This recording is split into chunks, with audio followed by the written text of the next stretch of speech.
Hello વિદ્યાર્થી મિત્રો, મારું નામ ભીષ્મ ઠક્કર. મેથેમેટિક્સ JEE ના આજના રેખાઓના લેક્ચરની અંદર રેખાના વિવિધ સ્વરૂપો કયા કયા છે, એની તારવણી અને એના ઉપયોગોને લગતા કેટલાક પ્રશ્નોનો આપણે વિસ્તારથી અભ્યાસ કરીશું. તો સૌથી પહેલાં એક્સ અક્ષ અથવા એક્સ અક્ષને સમાંતર રેખાનું સમીકરણ. જો આપણે એક્સ અક્ષને ધ્યાનથી વિચારીએ તો આ એક્સ અક્ષ છે. એક્સ અક્ષનું કે તેને સમાંતર રેખાનું મારે સમીકરણ જોઈતું હોય તો એક્સ અક્ષ પર કોઈ પણ બિંદુ લેવામાં આવે. સપોઝ આ વાય અક્ષ છે અને આ ઉગમ બિંદુ. તો ઉગમ બિંદુ આગળ એક્સ અને વાય બંને યામ 0 છે. હવે હું વર્ટિકલ એટલે કે શિરોલંબ દિશામાં ગતિ કરીશ તો વાય અનુક્રમે વધશે, જેમ કે આ 1 પછી આ 2 3 એ રીતે નીચે જવાથી -1 -2 એ રીતે, અને સમક્ષિતિજ દિશામાં આગળ વધવાથી એક્સ વધશે, જેમ કે 1 2 3. તો ખરેખર આ 3 એ 3,0 છે, કારણ કે મેં સમક્ષિતિજ દિશામાં ગતિ કરી પણ શિરોલંબ કોઈ ગતિ જ નથી કરી. તો એક્સ અક્ષ પર રહેલા કોઈ પણ બિંદુનો વાય યામ 0 હોય છે. એ જ રીતે એને સમાંતર કોઈ રેખા લઈએ તો અહીંયા વાયની કિંમત 2 થઈ જાય, તો આ વાય બરાબર 2 થઈ જાય. તો વ્યાપક રીતે એક્સ અક્ષનું સમીકરણ વાય બરાબર 0 તથા એક્સ અક્ષને સમાંતર રેખા નું સમીકરણ વાય બરાબર અચળ જ્યાં C બિલોંગ્સ ટુ R થાય. વાય બરાબર અચળ એટલે કેવું, તો કે આ વાય બરાબર 2 થયું એટલે કે વાય માઇનસ અચળ બરાબર 0. આ પ્રકારનું સમીકરણ એ એક્સ અક્ષ અથવા એક્સ અક્ષને સમાંતર રેખાનું થાય. આવી જ રીતે બીજું આપણે જોઈએ તો વાય અક્ષનું અથવા વાય અક્ષને સમાંતર રેખાનું સમીકરણ. તો વિદ્યાર્થી મિત્રો, જેમ આપણે એક્સ અક્ષ માટે વિચાર્યું એમ વાય અક્ષ માટે જોઈએ તો આપણી જોડે કાર્ટેશિયન યામક્ષ પદ્ધતિની એક્સ અને વાય અક્ષ છે. હવે હું એક વાય અક્ષનું અથવા વાય અક્ષને સમાંતર કોઈ રેખાનું સમીકરણ મેળવવા માંગુ તો ધારો કે આ બિંદુ 2,0 છે. તો હવે આ રેખા પરના દરેક બિંદુનો એક્સ યામ હંમેશા 2 જ થશે. વાય યામ ભલે બદલાતો જતો પણ એક્સ યામ હંમેશા કેટલો થશે? 2.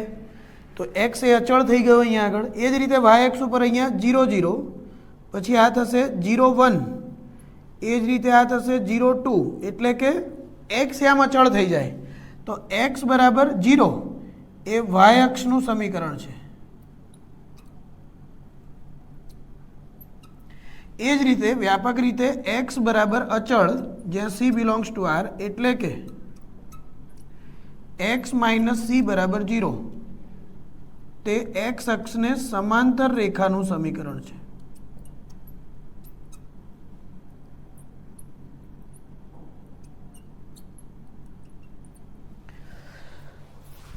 આગળ હવે ત્રીજું રેખાનું ત્રીજું સ્વરૂપ જોઈએ, બે બિંદુ સ્વરૂપ. આગળના રેખાના વિવિધ સ્વરૂપોના સાબિતીમાં આપણે વધારે ડિસ્કશન નહીં કરીએ, કારણ કે આ આખો ટોપિક જે સ્ટેટ બોર્ડ અથવા CBSE બોર્ડના સોલ્યુશનમાં રેખાઓ ચેપ્ટરની અંદર મેં થિયરીમાં ઉતારેલો જ છે. તો પ્લે સ્ટોર એપ્લિકેશનમાં એજ્યુકુલમને ડાઉનલોડ કરી રેખાઓમાં સ્ટેટ બોર્ડ સેક્શનમાં રેખાઓના ટોપિકની અંદર રેખાના વિવિધ સ્વરૂપો ટોપિકને જોશો તો આની સાબિતી તમને ખબર પડી જશે. તો બે બિંદુ સ્વરૂપ એટલે કેવું, તો કે રેખા પર આવેલા બે બિંદુના યામ આપણને જો આપેલા હોય, એટલે કે A x1 y1 અને B x2 y2 માંથી પસાર થતી રેખાનું સમીકરણ, તો રેખા ABનું સમીકરણ y minus y1 upon y2 minus y1 બરાબર x minus x1 upon x2 minus x1 આ સૂત્ર પરથી મળે. આ સૂત્રનો ઉપયોગ ક્યારે થઈ શકે, તો કે જ્યારે રેખા પરના બે બિંદુ આપેલા હોય ત્યારે જ. કારણ કે આ સૂત્રને વાપરવા માટે આપણે માત્ર બે જ માહિતીની જરૂર છે, રેખા પરના બે ભિન્ન બિંદુઓના યામ. આગળ ઢાળ બિંદુ સ્વરૂપ. તો રેખાનો ઢાળ, ધારો કે ઢાળ બરાબર એમ તથા રેખા પરનું બિંદુ એ x1 y1 છે. તો જ્યારે આપણને રેખા પરનું બિંદુ અને ઢાળ આપેલા હોય ત્યારે y માઇનસ y1 બરાબર m into x minus x1 આ સૂત્રનો ઉપયોગ કરી આપણે રેખાનું સમીકરણ મેળવી શકીએ. રેખાના આ સ્વરૂપને ઢાળ બિંદુ સ્વરૂપ કહેવામાં આવે છે.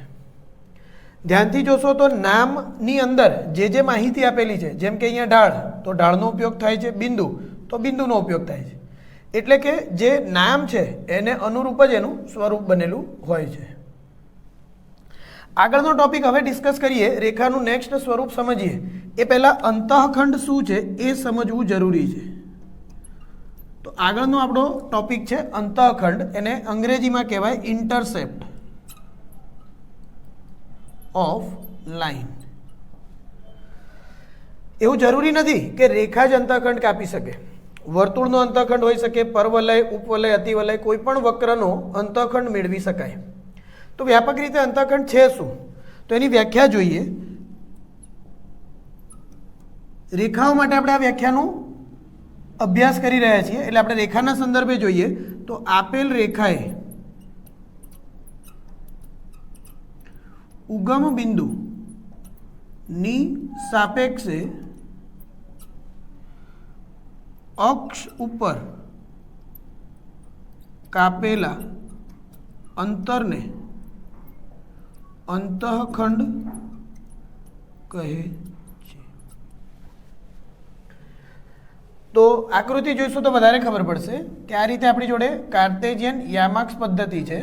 આ પદ્ધતિની અંદર ધારો કે આ રીતે મારી જોડે રેખા એલ છે, આ એ કોમા 0 બિંદુ અને આ બી 0 બી બિંદુ છે, આ વાય અક્ષ અને આ એક્સ અક્ષ, આ ઉગમ બિંદુ. તો આપેલી રેખાએ ઉગમ બિંદુની સાપેક્ષે અક્ષ ઉપર કાપેલા અંતરને અંતઃખંડ કહેવાય. તો અહીંયા આગળ એક્સ અક્ષ ઉપર કાપેલું અંતર માપવામાં આવે તો એને એક્સ અંતઃખંડ કહેવાય. એ જ રીતે ઉગમ બિંદુની સાપેક્ષે વાય અક્ષ ઉપર કાપેલા અંતરને વાય અંતઃખંડ કહેવાય. આ જ રીતે જો આપણે 3D ની વાત કરતા હોઈએ તો એક ઝેડ અક્ષ આપણી જોડે હોય અને ઉગમ બિંદુની સાપેક્ષે જો ઝેડ અક્ષ ઉપર અંતર કપાતું હોય તો એને ઝેડ અંતઃખંડ કહેવાય. તો બહુ સિમ્પલ છે. અહીંયાથી બીજી એક વસ્તુ એ સમજવા જેવી છે કે અંતઃખંડની કિંમત ઋણ પણ હોઈ શકે. જેમ કે આપણે આ રીતની કોઈ આકૃતિ લઈએ કે જેમાં રેખા આ રીતે પસાર થાય છે એલ, તો આ કિસ્સામાં આટલો થાય એક્સ અંતઃખંડ અને જેની કિંમત ઋણ જોવા મળે આપણને. અને આ કિસ્સામાં વાય અંતઃખંડ ફરીથી કેવો મળશે આપણને, ધન. એટલે કે અંતઃખંડની કિંમત એ ધન પણ હોઈ શકે, ઋણ પણ હોઈ શકે. રેખા કઈ અક્ષ ઉપર અંતર કાપી રહી છે, ઉગમ બિંદુની સાપેક્ષે જો ઋણ એક્સ અક્ષ ઉપર રેખા છેદતી હોય તો અંતઃખંડ ઋણ મળે, ધન એક્સ અક્ષ ઉપર છેદતી હોય તો ધન મળે. તો અંતઃખંડ ધન અથવા ઋણ તો હોઈ શકે, પણ શું અંતઃખંડ અનંત હોઈ શકે? તો હવે એની ચર્ચા કરીએ. તો જો એક્સ અક્ષને સમાંતર રેખાનું આપણે ઉદાહરણ લઈએ, આ એક્સ અક્ષ છે અને આ એલ આપેલી રેખા છે. તો આ રેખા એક્સ અક્ષને ક્યારે છેદે? સપોઝ આપણે અહીંયા વાય અક્ષને લઈ લઈએ તો આટલો આપણો વાય અંતઃખંડ થઈ જાય. પણ આ રેખા એક્સ અક્ષને જ્યાં છેદે ત્યાં ઉગમ બિંદુથી તે બિંદુ વચ્ચેનું અંતર માપવામાં આવે તો આપણને એક્સ અંતઃખંડ મળે. પણ આ રેખા એક્સ અક્ષને સમાંતર હોવાથી એક્સ અક્ષને છેદે જ નહીં, તો આપણે અનંત સુધી રાહ જોઈશું. અનંત સુધી રાહ જોઈશું કે રેખા એલ એક્સ અક્ષને છેદે, પણ એ છેદશે નહીં. એનો મતલબ કે અહીંયા એક્સ અંતઃખંડ માપીએ તો એ અનંત સુધી વિસ્તરતો હોવાથી એ એક્સ અંતઃખંડ અવ્યાખ્યાયિત એટલે કે ઇન્ફાઇનાઇટ બનશે. જ્યારે વાય અંતઃખંડ એ કોઈ અચળ સંખ્યા હશે. આવી જ રીતે જો આપણે શિરોલંબ રેખા લઈએ, એટલે કે આ એક શિરોલંબ રેખા છે અને એક્સ અને વાય એક્સિસ આપણી કાર્તેજિયન યામક પદ્ધતિની રેખા એલ માટે જો હું એક્સ અંતઃખંડ માપું તો રેખાએ ઉગમ બિંદુની સાપેક્ષે એક્સ અક્ષ પર કાપેલું અંતર એ અચળ થઈ ગયું, તો એક અચળ સંખ્યા મળશે. તો એક્સ અંતઃખંડ અચળ સંખ્યા છે. અને વાય અંતઃખંડ તો કે અહીંયા વાય અંતઃખંડ આપણો અવ્યાખ્યાયિત બને, એટલે કે અનડિફાઇન્ડ, ઇન્ફાઇનાઇટ. હવે અંતઃખંડ ધન થઈ ગયો, ઋણ થઈ ગયો, અવ્યાખ્યાયિત પણ થઈ ગયો. શું એ 0 થઈ શકે? તો કે હા, ખરેખર જો રેખા ઉગમ બિંદુમાંથી પસાર થાય, ધ્યાનથી વિચારો કે આપણે આવી કોઈ રેખા એલની ચર્ચા કરીએ કે જે ઉગમ બિંદુમાંથી પસાર થાય છે, તો રેખા અક્ષને ક્યાં છેદે છે? ઉગમ બિંદુ પર. અને ઉગમ બિંદુથી તો આપણે અંતરને માપવાનું હતું, તો ઉગમ બિંદુની સાપેક્ષે રેખાએ અક્ષ પર કાપેલું અંતર અહીંયા કેટલું થઈ જશે? 0. તો એક્સ અંતઃખંડ બરાબર 0 અને વાય અંતઃખંડ બરાબર 0. તો આ રીતે આપણે રેખાના અક્ષો પર કાપેલા અંતઃખંડનું માપ મેળવી શકીએ. હવે જો આપેલી રેખાનો અંતઃખંડ અથવા અક્ષો પરના અંતઃખંડની કિંમત આપણને આપેલી હોય માહિતીમાં અને એને આધારે જો રેખાનું સમીકરણ આપણને પૂછે તો એ કઈ રીતે શોધી શકાય એની આપણે આગળ ચર્ચા કરીએ. તો બેટા આગળ આપણે રેખાનું અંતઃખંડ વિશે અભ્યાસ કર્યો, તો રેખાનું ઢાળ અંતઃખંડ સ્વરૂપ શું હોય એની ચર્ચા કરીએ. તો જો આપેલ રેખાનો ઢાળ એમ તથા પહેલું એક્સ અંતઃખંડ બરાબર ડી હોય તો Y equals to M into X minus D રેખાનું સમીકરણ થાય. હવે પ્રશ્ન એ થાય કે આ સમીકરણ ક્યાંથી આવ્યું? તો કે ખરેખર રેખાનો એક્સ અંતઃખંડ શું કહેવા માંગે છે કે રેખા એક્સ અક્ષ ઉપર ડી, 0 બિંદુમાંથી પસાર થાય છે, એટલે કે આટલું અંતર કેટલું છે? ડી. તો જ એક્સ અંતઃખંડ ડી થાય ને. આ ઋણ બાજુ પણ હોઈ શકે, પણ અંતે એક્સ અક્ષ પર કાપેલું અંતર કેટલું થઈ ગયું? ડી. તો આને હું x1 y1 બિંદુ લઈ લઉં અને આ રેખાનો ઢાળ એમ ખબર જ છે, તો રેખાના ઢાળ બિંદુ સ્વરૂપ y માઇનસ y1 બરાબર એમ ઇન્ટુ એક્સ માઇનસ x1 આ સ્વરૂપની અંદર જો હું x1 ની જગ્યાએ ડી, y1 ની જગ્યાએ 0 અને m ની જગ્યાએ m રાખું તો y માઇનસ 0 બરાબર m into D x minus D m into X minus D થાય. તો એનો મતલબ y બરાબર m into X minus D થઈ ગયું સ્વરૂપ. આવી જ રીતે જો y અંતઃખંડ બરાબર c હોય તો હવે આ જ સમીકરણમાં y અંતઃખંડ c છે તો એ 0, c માંથી પસાર થાય અને એ વખતે x1 y1 આને ધારીએ તો y માઇનસ c બરાબર m ઇન્ટુ એક્સ માઇનસ 0 એટલે કે y બરાબર mx પ્લસ c એ રેખાનું સમીકરણ થાય. વાસ્તવમાં આ બહુ ચર્ચિત અને બહુ જ ફેમસ સમીકરણ છે. તમે કેમેસ્ટ્રીની અંદર બી y બરાબર mx પ્લસ c નો ઉપયોગ કરતા હશો, એટલે મેથેમેટિક્સ માટે આ એકદમ અગત્યનું અને જાણીતું સ્વરૂપ છે. યાદ રાખજો કે m જે છે ઢાળની કિંમત છે અને c એ y અંતઃખંડ છે અને એ જ રીતે આ સ્વરૂપમાં m ઢાળ અને d એ x અંતઃખંડ છે.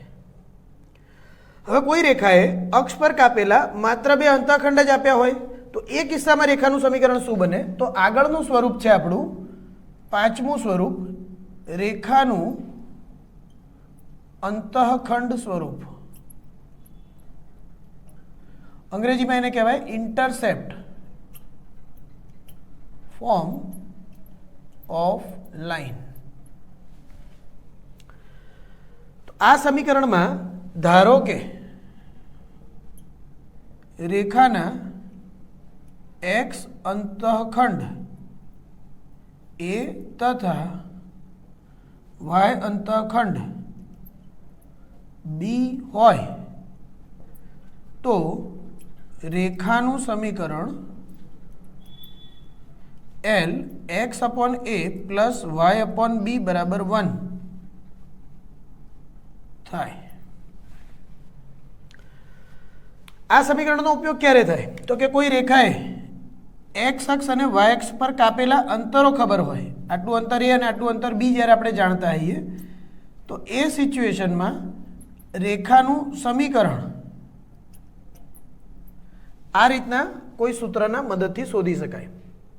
સિમ્પલ ક્વેશ્ચન એવું આપી દે કે એક્સ અંતખંડ -2 અને વાય અંતખંડ 4 હોય તેવી રેખાનું સમીકરણ, તો આપણે X upon -2 plus Y upon 4 બરાબર 1 એને સાદુરૂપ આપી દઈએ તો આપણી માંગેલી રેખાનું સમીકરણ બની જાય.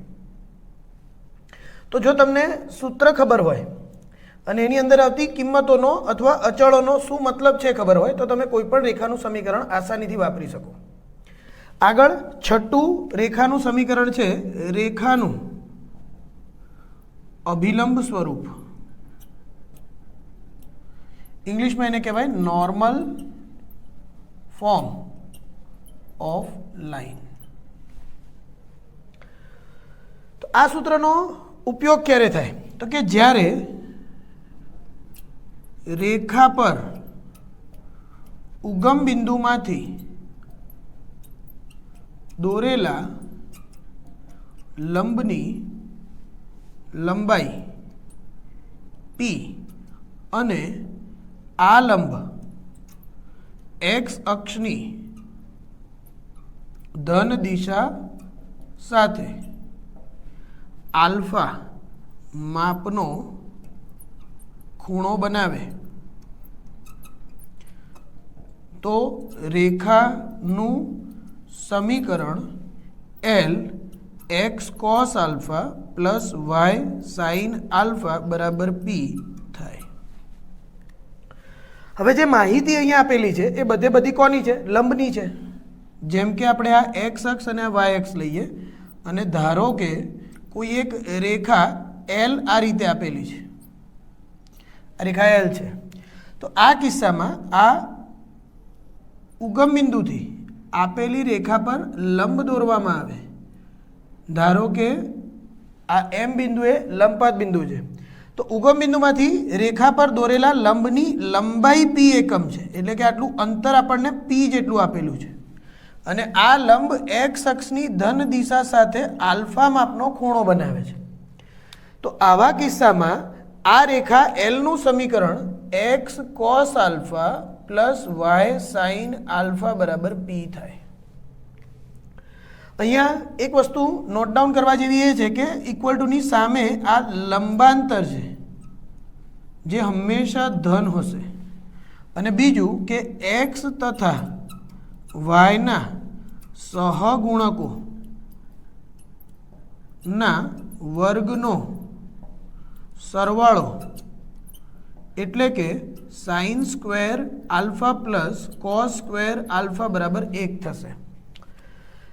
તો ઘણી વખત એવું બનતું હોય કે આપણને કોઈ એક રેખા આપી દે અને ઉગમ બિંદુનું એ રેખાથી અંતર પૂછે, લંબાંતર, કે ઉગમ બિંદુમાંથી રેખા પર દોરેલા લંબે એક્સ અક્ષની ધન દિશા સાથે બનાવેલો ખૂણો કેટલો છે એ માહિતી પૂછે. તો આપણે આગળની થિયરીમાં રેખાના વિવિધ સ્વરૂપોનું એકબીજામાં રૂપાંતરણ કઈ રીતે થાય એ સમજીશું અને એ જ્યારે સમજીશું ત્યારે આપણે એક્સ અને વાયના સહગુણકોના વર્ગોનો સરવાળો 1 થાય છે અને ઇક્વલ ટુની જમણી બાજુએ આવેલું લંબાંતર હંમેશા ધન હોય છે. આ માહિતીને વધારે વિસ્તારમાં ઉપયોગ કરવાની જરૂર પડશે. તો આ વસ્તુને ધ્યાનમાં લેજો અને નોંધ સ્વરૂપે ક્યાંક લખી રાખજો. આગળ આપણે અત્યારે જે રેખાના વિવિધ સ્વરૂપોની ચર્ચા કરી તો એને લગતા કેટલાક પ્રશ્નોનો આપણે ઉકેલ મેળવીશું જેથી આપણને સમીકરણોને કઈ રીતે વાપરવા એનો અંદાજ આવે. તો આગળ હવે આપણે પ્રશ્નોનો ઉકેલ મેળવીએ. તો પહેલો પ્રશ્ન છે કે બિંદુઓ 1 -3 અને 2 4 માંથી પસાર થતી રેખાનું સમીકરણ મેળવો. હવે જુઓ માહિતીમાં આપણને શું આપેલું છે તો કે બે બિંદુ અને બે બિંદુને આધારે કોઈ રેખાનું સમીકરણ છે તો બે બિંદુ સ્વરૂપ છે. તો આપણે સોલ્યુશનમાં શું કરીશું? રેખાના બે બિંદુ સ્વરૂપ y minus y1 upon y2 minus y1 બરાબર x minus x1 upon x2 minus x1 પરથી અહીંયા x1 y1 આને લઈ લઈએ અને x2 y2 લઈએ તો y માઇનસ y1 એટલે -3 upon y2 minus y1 equal to x minus x1 upon x2 minus x1 એટલે કે y plus 3 equal to 7 into x minus 1 તો y પ્લસ 3 બરાબર 7x minus 7 7x minus y બરાબર 10 માંગેલી રેખાનું સમીકરણ છે. આવી જ રીતે આપણને બીજો એક ક્વેશ્ચન આપ્યો હોય કે √3x plus 2y plus 7 equals to 0ના અક્ષો પરના અંતઃખંડની કિંમત શોધો. તો કોઈ પણ રેખાના મારે જો અંતઃખંડ શોધવા હોય તો કોઈ અક્ષ ઉપર ઉગમ બિંદુની સાપેક્ષે કપાતું અંતર મેળવવું પડે. તો જો હું x અને y અક્ષને કાર્ટેશિયન યામક્ષ પદ્ધતિમાં લઈ આ રીતે આપેલી રેખા L નો આલેખ દોરું તો x અક્ષ સાથેના છેદ બિંદુ માટે y યામ કેવો થવાનો? 0.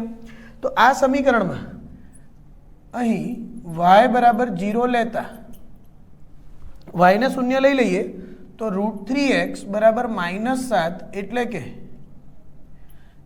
x અંતઃખંડ બરાબર -7 ભાગ્યા √3 મળે. આ જ રીતે જો હું y અક્ષ પરનો અંતઃખંડ મેળવવા x ને 0 લઉં તો કે x બરાબર 0 લેતા સમીકરણ બનશે 2y બરાબર -7 એટલે કે y બરાબર -7 ભાગ્યા 2 તો માટે y અંતઃખંડ થાય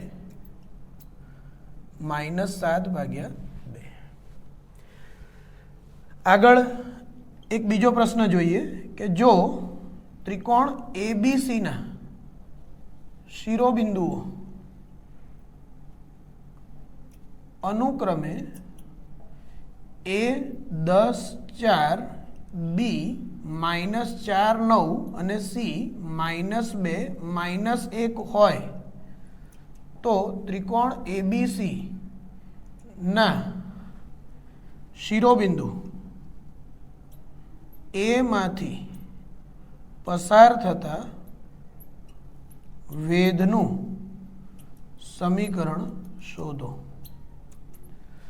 તો ભૂતકાળમાં આ ચેપ્ટરની અંદર વેધ શું છે એની આપણે ચર્ચા કરી હતી. કોઈ પણ શિરોબિંદુમાંથી સામેની બાજુ પર દોરવામાં આવેલી લંબ રેખાને વેધ કહેવાય. તો અહીંયા આપણને એક ત્રિકોણના 3 શિરોબિંદુઓના માપ અથવા યામ આપેલા છે. એના યામ છે 10 4, બીના યામ છે -4 9 અને સીના યામ છે -2 -1 તથા એથી સામેની બાજુ પર દોરેલા વેધનું લંબાત બિંદુ એમ લઈ લઈએ તો આપણને આ વેધ એમનું સમીકરણ શોધવાનું કીધું છે. હવે ધ્યાનથી વિચારો કે રેખાના સમીકરણને શોધવા શું શું જોઈએ. અંતઃખંડનો તો અહીંયા કોઈ સવાલ જ નથી. તો બે સમીકરણ આગળ બચ્યા, કાં તો બે બિંદુ અથવા એક બિંદુ અને ઢાળ. તો ઓલરેડી એક બિંદુ આપેલું જ છે તો આપણે ક્યાંકથી કાં તો બીજું બિંદુ કાં તો ઢાળ મેળવવું પડે. હવે બે રેખાઓ પૈકી એક રેખાનું સમીકરણ નથી, એનો મતલબ કે આ રેખાનું આ રેખા સાથેનું છેદબિંદુ મેળવવું શક્ય નથી. એનો મતલબ એમના યામ મેળવવા તો શક્ય નથી. હવે આપણે આગળ ઢાળનો અભ્યાસ કરેલો છે કે બે લંબ રેખાના ઢાળનો ગુણાકાર -1 થાય. તો આ BC રેખાનો ઢાળ જો આપણે શોધી કાઢીએ તો એને લંબ રેખા AM નો ઢાળ મળી જાય અને ઓલરેડી બિંદુ આપેલું છે તો ઢાળ બિંદુ સમીકરણ પરથી આનો ઉકેલ મળી જાય. તો ઉકેલ મેળવવા માટે સૌથી પહેલાં આપણે ઢાળ શોધીશું BC નો. તો એ થશે y2 - y1 upon x2 - x1. તો y2 -1 -9 અપોન x2 -2 + 4 એટલે કે આ થશે -10 ભાગ્યા 2. તો MBC બરાબર -5. BC લંબ AM હોવાથી MAM બરાબર -1 અપોન MBC બરાબર -1 અપોન -5 ઇક્વલ ટુ 1/5. તો AM રેખાનો ઢાળ 1/5 છે અને બિંદુ 10,4 માંથી રેખા પસાર થાય છે. તો રેખાના ढाळ बिंदु स्वरूप परथी y माइनस y1 હવે કોણ બનશે 4 બરાબર 1/5 ઇન્ટુ x માઇનસ 10 એટલે કે 5y માઇનસ 20 બરાબર x minus 10 x minus 5y plus 10 બરાબર 0 માંગેલી રેખાનું સમીકરણ બને. તો ક્વેશ્ચનમાં આપણને શું આપ્યું છે કે 3,4 માંથી પસાર થતી તથા અક્ષો પરના અંતઃખંડો માટે અંતઃખંડો સમાન મૂલ્યના પરંતુ વિરુદ્ધ સંજ્ઞાના હોય. તો આ કિસ્સામાં સોલ્યુશનમાં પહેલો કેસ વિચારીએ તો ધારો કે માંગેલ રેખાના અંતઃખંડો એ તથા બી છે. તો આપેલી માહિતી પરથી મોડ એ બરાબર મોડ બી તેમજ એ બરાબર માઇનસ બી એટલે કે બંનેના મૂલ્ય સમાન છે પણ સંજ્ઞા અથવા કિંમત કેવી છે? વિરુદ્ધ સંજ્ઞા છે. તો આ કિસ્સામાં ધારો કે રેખાનું સમીકરણ x અપોન એ પ્લસ વાય અપોન બી બરાબર 1 છે. હવે આપણને એ અને બી માટે સંબંધ આપ્યો છે કે એની કિંમત માઇનસ બી જેટલી છે. તો ઇમ્પ્લાઇઝ એક્સ અપોન એ પ્લસ બીની જગ્યાએ વાય અપોન માઇનસ એ બરાબર 1 લઈ લઈએ તો આ માઇનસ છે વચ્ચે આવી જશે અને એક્સ માઇનસ વાય બરાબર એ થાય. વળી આપણે એ શોધવા માટે એક બીજી માહિતી આપી છે કે રેખા 3,4 માંથી પસાર થાય છે.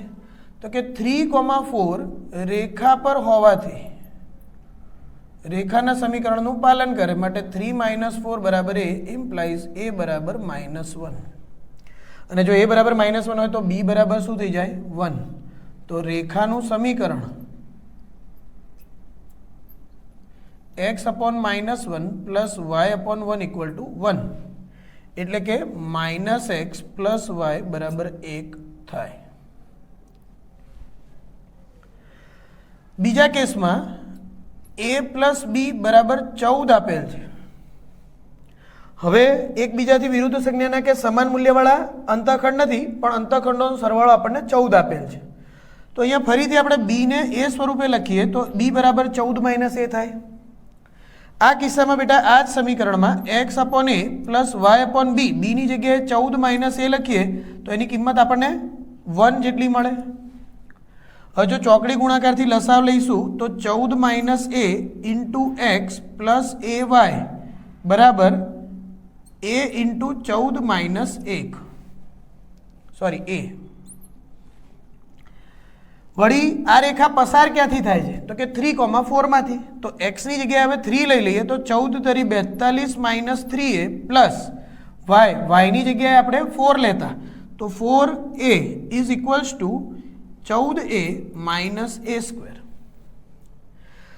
તો સાદુરૂપ આપીએ તો -3a પ્લસ 4a એટલે બચ્યા a સ્ક્વેરને આ બાજુ લઈ આવો તો a સ્ક્વેર -13a પ્લસ 42 બરાબર 0. 7 × 42 a - 7 a - 6 बराबर 0 a बराबर 7 और a बराबर 6. तो एनी 7 किंमतने अनुरूप b ની કિંમત કેટલી થશે? તો કે b બરાબર 14 - 7 એટલે પણ 7 થાય અને અહીંયા આગળ b બરાબર 8 થશે. તો હવે આપણને સવાલમાં શું પૂછ્યું હતું? રેખાનું સમીકરણ મેળવવાનું. તો ફરીથી આપણે પહેલા a બરાબર 7 અને b બરાબર પણ 7 લઈએ. તો પહેલું a બરાબર 7 તથા b બરાબર 7 માટે x પ્લસ y બરાબર 7 રેખાનું સમીકરણ થાય. કેવી રીતે ખબર પડી આ? તો કે x ભાગ્યા 7 પ્લસ y ભાગ્યા 7 બરાબર 1.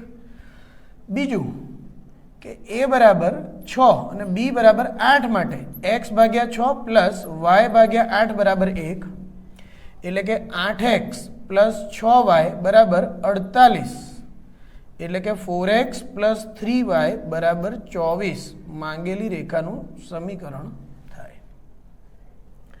આગળ આપણે રેખાના વિવિધ સ્વરૂપોને લગતા હજી પણ થોડાક પ્રશ્નોનો ઉકેલ મેળવીશું જેથી તમને આ કોન્સેપ્ટ અને રેખાને લગતા પ્રશ્નોનો ઉકેલ મેળવવામાં સરળતા રહે. તો બેટા આગળનો પ્રશ્ન છે કે રેખા પર ઉગમ બિંદુમાંથી દોરેલા લંબની લંબાઈ એટલે કે p બરાબર 9 એકમ આપેલ છે તથા एक्स अक्षनी धन दिशा साथे विषम घड़ी दिशा में आ लंब 120 डिग्रीनो खूणो बनावे छे। तो X cos alpha plus Y sine alpha बराबर पी आ सूत्र में आपने आ बे वस्तुओनी तो जरूर थी।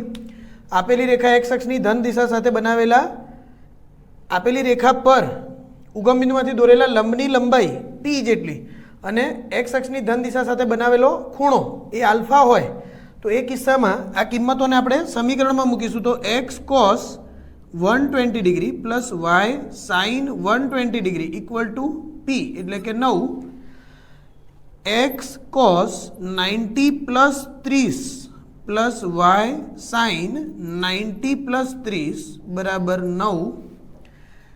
त्रिकोणमिति में आपणे जोयुं के ऑल एस टी सी अने आ 90 डिग्री तो ज्यारे बीजा चरण में एटले के π/2 में खूणाने उमेरवामां आवे तो विधेय बदलाई जाए एटले आ थशे एक्स साइन 30 डिग्री अने बीजा चरण में कॉस ऋण होवाथी आगळ लागे माइनस।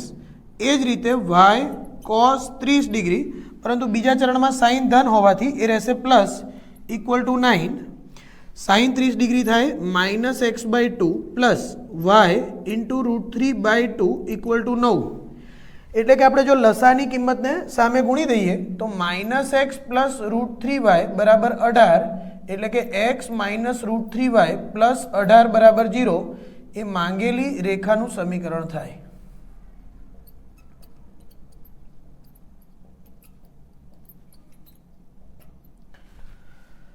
आगळ हजी केटलाक रेखाना स्वरूपने आपणे जोईशुं अने रेखाना एक स्वरूपमांथी बीजा स्वरूपमां रूपांतरण अथवा व्यापक स्वरूपमांथी रेखानुं अन्य स्वरूपोमां रूपांतरण कई रीते थाय ए विस्तारथी जोईशुं।